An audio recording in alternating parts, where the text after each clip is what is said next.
नमस्कार। सोहम के सारे व्यूअर्स का हार्दिक स्वागत है हमारे स्पेशल शो में जिसका नाम है आपकी वास्तु आपका आरोग्य। दोस्तों, आपने मेंटल स्ट्रेस और फिजिकल स्ट्रेस के बारे में पढ़ा होगा, सुना होगा, कहीं ना कहीं आपने भुगता भी होगा। पर क्या आपको पता है कि एक स्ट्रेस ऐसा है जो ना तो आप देख सकते हैं, ना तो आप फील कर सकते हैं, पर फिर भी आपके शरीर को ये प्रभावित करता रहता है। वास्तु और आरोग्य दोनों एक दूसरे के साथ साथ जाते हैं और ये स्ट्रेस भी।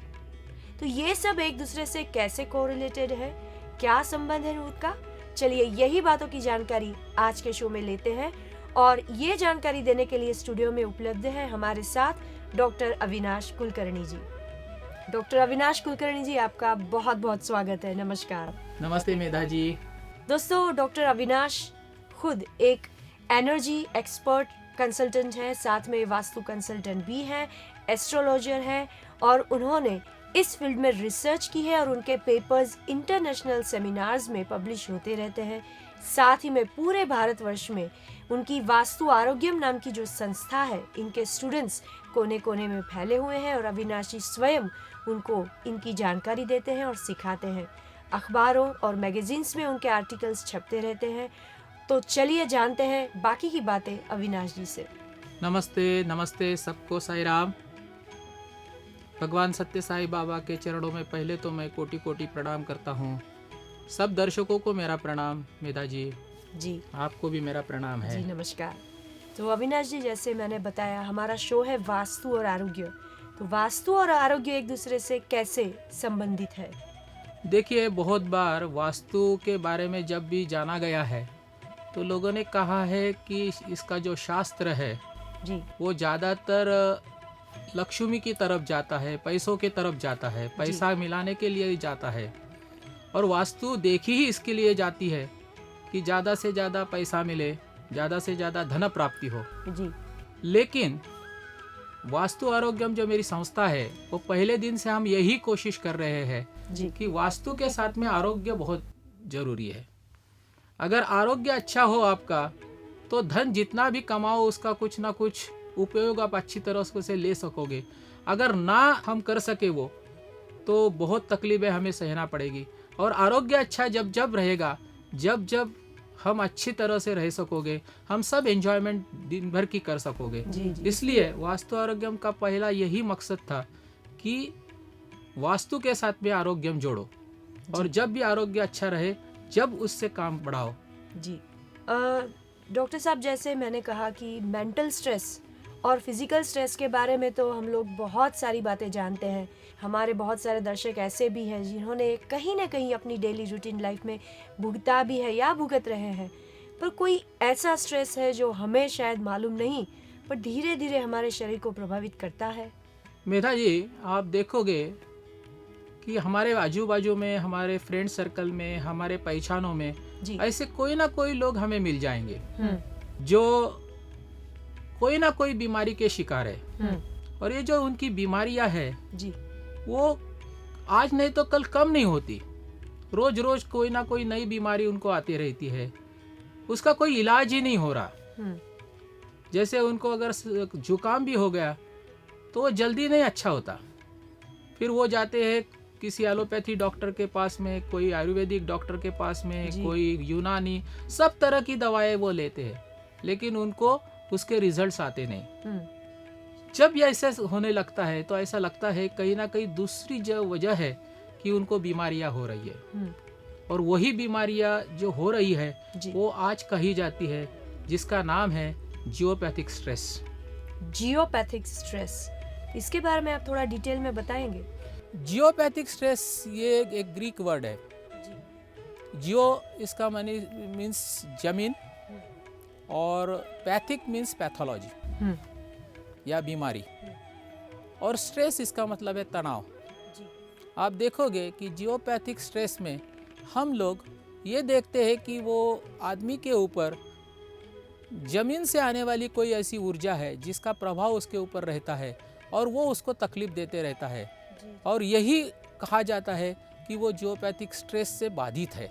आप को ये जानकर हैरानी होगी जी कि जब जर्मनी में ये 1920 में ढूंढा गया तो उसको ऐसे इस तरह से ढूंढा गया कि दो शहर जो एक के बाजू में एक है, लेकिन ऐसे दोनों शहरों में तकलीफ ये थी कि एक में कैंसर बहुत ज़्यादा था और एक में कैंसर बहुत कम था। मतलब एक शहर में रहने वाले लोगों में कैंसर का प्रमाण ज़्यादा था। मिलता था, बिल्कुल। और उसी के बगल में जो शहर था, मतलब ज़्यादा दूरी नहीं होगी, उसी के पास वाले शहर में जिनको कैंसर, लोगों को कैंसर कम था। पाया जाता था लोगों में। उन्होंने जब ये ढूंढा तो उनके ध्यान में आया कि कुछ ऐसी चीज़ होनी चाहिए कि जिसके वजह से ये जो प्रमाण है ये एक शहरों में ज़्यादा है। और उनका जब उन्होंने इन्वेस्टिगेशन किया, जब ढूंढा, तो उनके ऐसे ध्यान में आया कि ये वजह यही है कि जो ज़मीन से नीचे से, भूमि के नीचे से जो वाटर लाइन जाती है, वाटर वेन्स जा रही है, उसके ऊपर जो रह रहे लोग ज़्यादा है, उनको ये बीमारियाँ ज़्यादा है।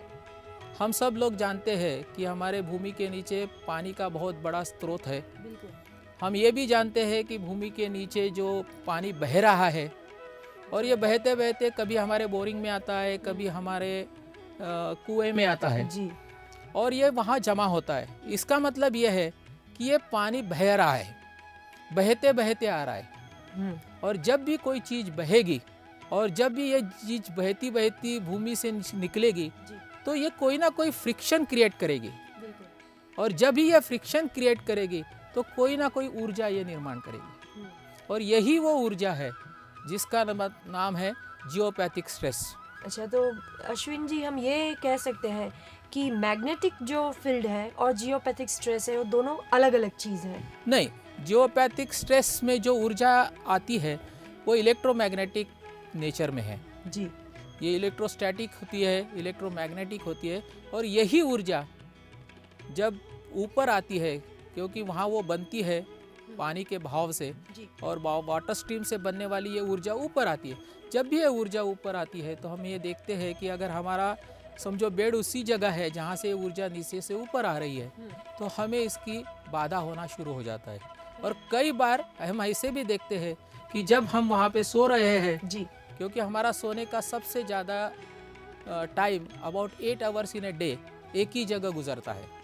अगर हम 8 घंटे एक ही जगह रहते हैं और यही ऊर्जा ज़मीन से नीचे बनने वाली ऊपर आ रही है, हमारे शरीर के ऊपर उसका असर हो रहा है और धीरे धीरे धीरे धीरे ये उसकी जगह बनाती है, जिसके वजह से हमें बहुत सारी तकलीफें शुरू हो सकती हैं। तो ये कहा जा सकता है कि जियोपैथिक स्ट्रेस का जो निर्माण है वो पानी से होता है? बिल्कुल, ज़्यादातर केसों में यही देखा गया है कि ये पानी से होता है, लेकिन खाली पानी से होगा ये भी सच नहीं है, लेकिन 90% केसेस में ज़रूर ये पानी से होता है। तो अविनाश, एक तरीके से हम ये कह सकते हैं कि ये जो जियोपैथिक स्ट्रेस है, ये ऊर्जा है, वो पानी से उत्पन्न होती है? बिल्कुल, ये पानी से उत्पन्न ज़्यादातर होती है। पानी से बहाव में जो पानी जब बहता है तो पानी बहता हुआ पानी ये ज़मीन के नीचे से जाता है और उसके ऊपर पानी के ऊपर ज़मीन का 50 फीट 100 फीट का प्रेशर भी उसके ऊपर है जी। और वो बहते जा रहा है कड़े कपारी में से कहीं ना कहीं जगह ढूंढते। और जब ये बहेगा तो ये फ्रिक्शन क्रिएट करेगा। जब भी ये फ्रिक्शन क्रिएट करेगा तो कोई ना कोई एनर्जी उसमें बनेगी और ये एनर्जी ऊपर आती है। जो एनर्जी का लॉ है कि जहाँ नीचे अगर ज़्यादा एनर्जी है तो वो ऊपर कम एनर्जी के तरफ आएगी और वही एनर्जी ऊपर आती है। हमने कभी बार देखा है कि हमारा बेड अगर उसी के ऊपर है, हम वहीं सो रहे हैं जहाँ पे हमारा बेडरूम वहीं पे है, हमारा बेड भी वहीं पे है, हम वहीं पे सो रहे हैं, तो नीचे से आने वाली ये ऊर्जा हमें बाधित कर सकते हैं और इसके कई परिणाम हमें दिखाई देते हैं। डॉक्टर साहब, जैसे अभी आपने कहा कि लोग जब बीमार होते हैं तो बहुत सारे उपचार का अख्तियार करते हैं, बहुत सारे उपचार जो है करते हैं। कभी एलोपैथी ले ली, कभी आयुर्वेदिक, एक्यूप्रेशर ले लिया, जितना जो बल पड़े कर लेते हैं ताकि उनको राहत मिले, उनका जो प्रॉब्लम है वो सॉल्व हो जाए। पर फिर भी देखा जाता है कि ये नहीं हो पाता है। तो आप किस तरह से डिटेक्ट करते हैं कि ये जो पर्सन है, the patient is having geopathic stress? देखिए मेधा जी, हमने कई बार ये देखा है कि कुछ ऐसी चीज़ें हैं जो हमें ये ज़रूर बताती है कि वहाँ पे उस मकान में उस व्यक्ति को जियोपैथिक स्ट्रेस की बाधा है।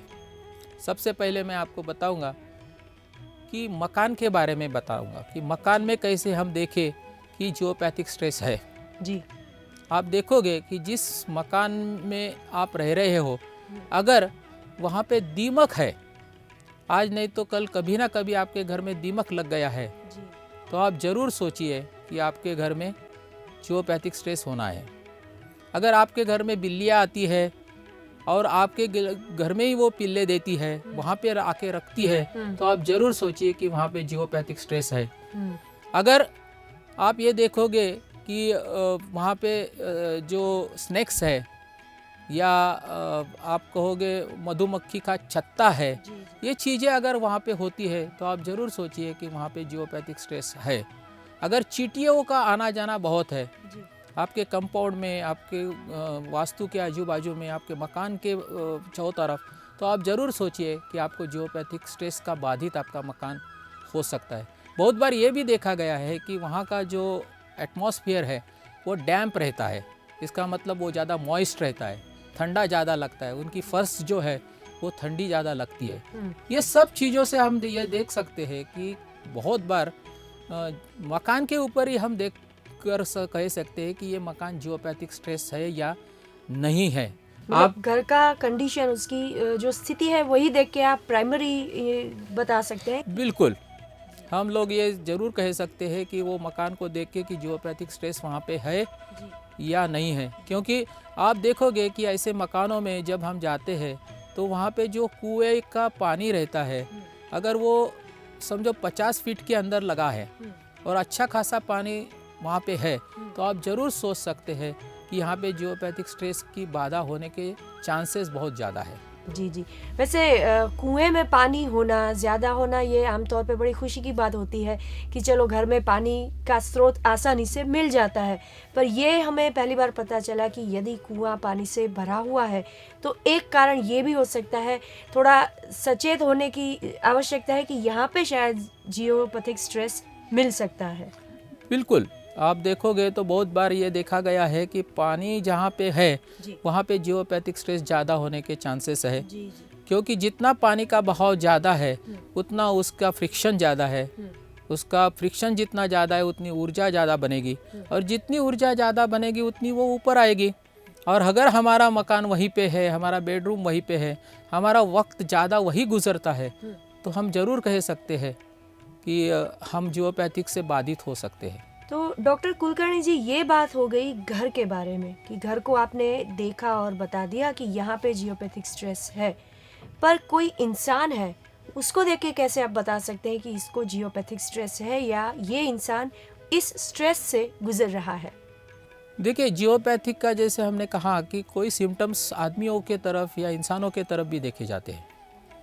जो इंसान जियोपैथिक से बाधित हुआ है वो सबसे पहले तो उसका स्लीपिंग साइकिल जो है, नींद लेने का साइकिल है, वो डिस्टर्ब पैटर्न रहता है, वो रात को जल्दी सो नहीं पाता। हमने कई बार ये देखा है कि ये डिस्टर्ब स्लीपिंग पैटर्न जो है वो जियोपैथिक स्ट्रेस के वजह से होता है। जी। क्योंकि मेलाटोनिन का सिक्रीशन जो पीनियल ग्लैंड से अपने निकलता है, और ये पीनियल ग्लैंड से निकलने वाला मेलाटोनिन अपने को नींद देता है।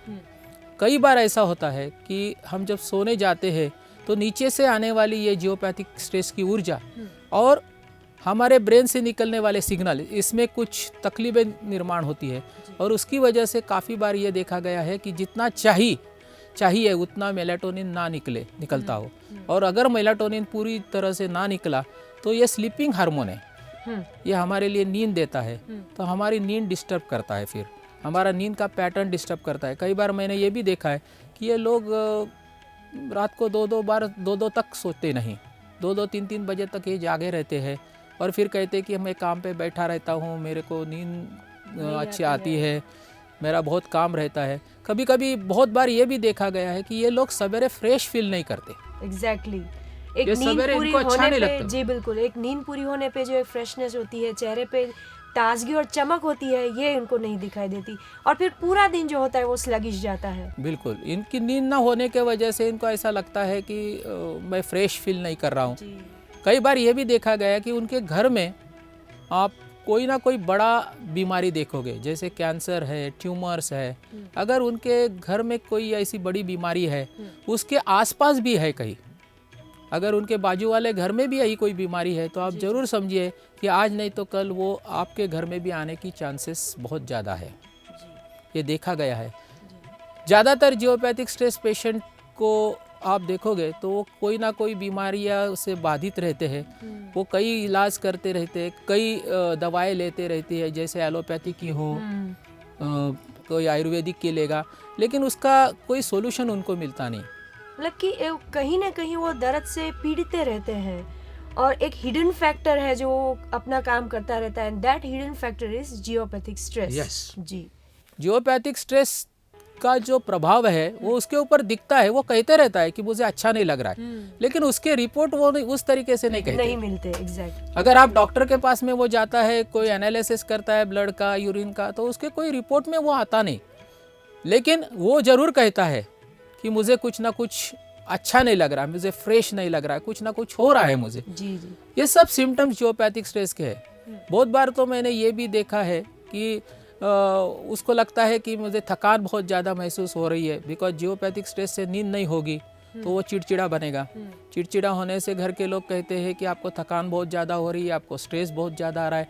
फिर वो उसको कोई कहेगा कि आप कोई दवाइयाँ शुरू करो, फिर घर में कोई उसको नींबू पानी पिलाएगा, कोई उसको इलेक्ट्रॉल की पाउडर देगा, कुछ ना कुछ ऐसी चीज़ें वो करते रहेगा जिससे उसको अच्छा लगे।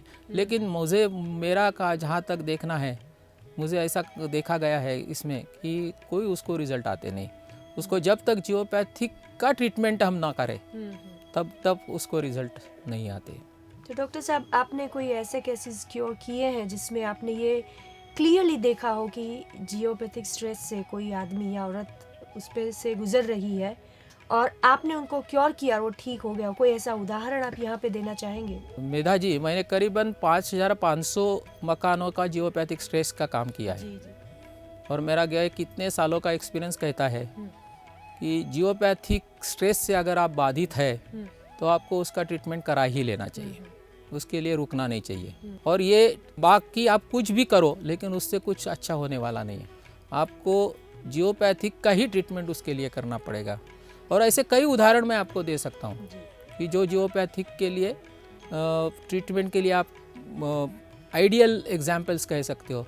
एक तो मैं आपको कहूँगा कि नागपुर के एक डॉक्टर गायनेकोलॉजिस्ट थे, उन्होंने एक दिन मुझे फ़ोन किया था और उन्होंने मुझे कहा कि आप आ सकते हो हमारे यहाँ, तो आओ। मैंने पूछा कि क्या प्रॉब्लम है मैडम आपको? तो उन्होंने मुझे कहा कि मैं मकान जहाँ पे है तो मेरे घर में कैंसर के बहुत प्रॉब्लम है। मैंने पूछा कि क्या प्रॉब्लम है? तो उन्होंने कहा कि अभी तक मेरे घर में 6 कैंसर की डेथ हो गई है। और कैंसर की 6 डेथ में से उन्होंने जब मुझे बताया कि उनका ड्राइवर, उनका कंपाउंडर और उनका कुत्ता भी कैंसर से मरा है। मतलब वहाँ तक कि ये प्राणी पे भी इफेक्ट करता है? बिल्कुल, कुत्तों पे इसका ज़्यादा प्रभाव आता है। और ये भी देखा गया है कि ये प्लांट के ऊपर भी बहुत ज़्यादा प्रभाव करती है। ये इलेक्ट्रोस्टैटिक इलेक्ट्रोमैग्नेटिक ऊर्जा है और इसकी वजह से इसका प्रभाव बहुत बार